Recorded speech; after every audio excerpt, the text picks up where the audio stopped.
আজকাল বড় থেকে বাচ্চা পর্যন্ত কেউই সবজি খেতে চায় না, তাই সবুজ সবজির সঠিক পুষ্টিগুণও পায় না। একটু ভিন্নভাবে রান্না করলে কিন্তু সবাই মজা করে খেতে পারবে। তাই আপনাদের জন্য নিয়ে এলাম মজার একটি সবজি রান্না। প্রথমে বেশি করে পানি গরম করে তাতে সামান্য হলুদ গুঁড়া দিয়ে দিচ্ছি। এরপর নানা রকমের সবজি এখানে দিয়ে হালকা সিদ্ধ করে নেব। আপনারা আপনাদের পছন্দ অনুযায়ী সবজি ব্যবহার করে নিতে পারেন।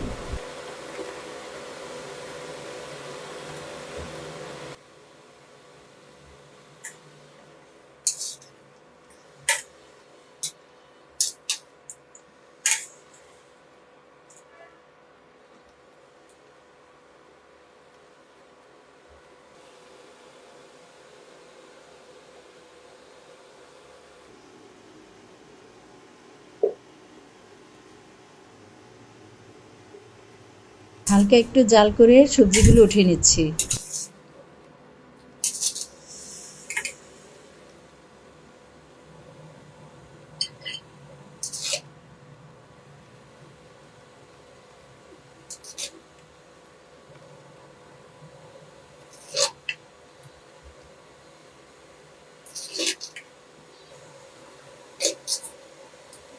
দুই টেবিল চামচ রান্নার তেলের সাথে 1 টেবিল চামচ ঘি দিয়ে দিচ্ছি। এখানে আস্ত তেজপাতা আর শুকনো মরিচ দিয়ে দিলাম। এরপর দিব হাফ চা চামচ পাঁচফোড়ন। হালকা নেড়ে এখানে সবজিগুলো সব দিয়ে দিব। এরপর বেশ কিছুক্ষণ কষাবো।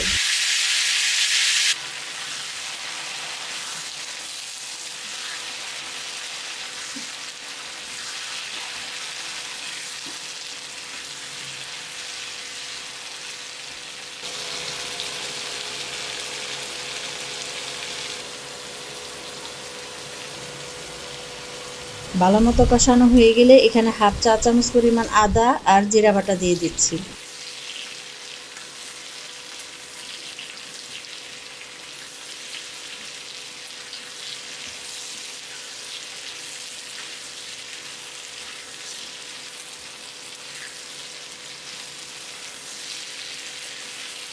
ভালো মতো নেড়ে মেশানো হয়ে গেলে হলুদ গুঁড়া দিচ্ছি হাফ চা চামচ। সামান্য ধনিয়া গুঁড়া দিচ্ছি। সামান্য লাল মরিচ গুঁড়াও দিচ্ছি। মশলার পরিমাণটা যত কম দিবেন সবজিটা খেতে ততটাই মজার হবে। আবার সব কিছু ভালো মতো মিশিয়ে নিচ্ছি।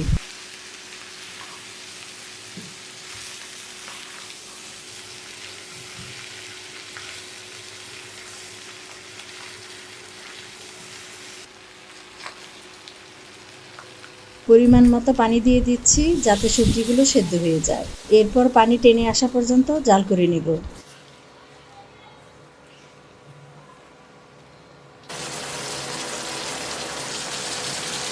সবজি থেকে পানি টেনে আসলে দিচ্ছি স্বাদমতো লবণ আর কাঁচামরিচ ফালি 3 থেকে 4টা।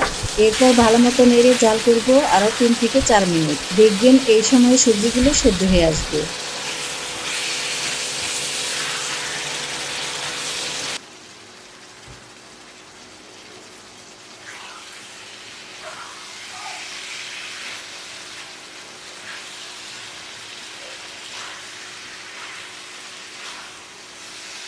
সবজি সেদ্ধ হয়ে আসলে দিচ্ছি একদম সামান্য চিনি।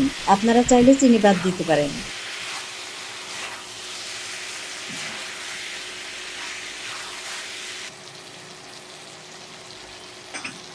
এবার 1 টেবিল চামচ ময়দার সাথে পানি মিলিয়ে সবজিতে দিয়ে দিব। এতে বেশ মজার একটা ফ্লেভার আসবে।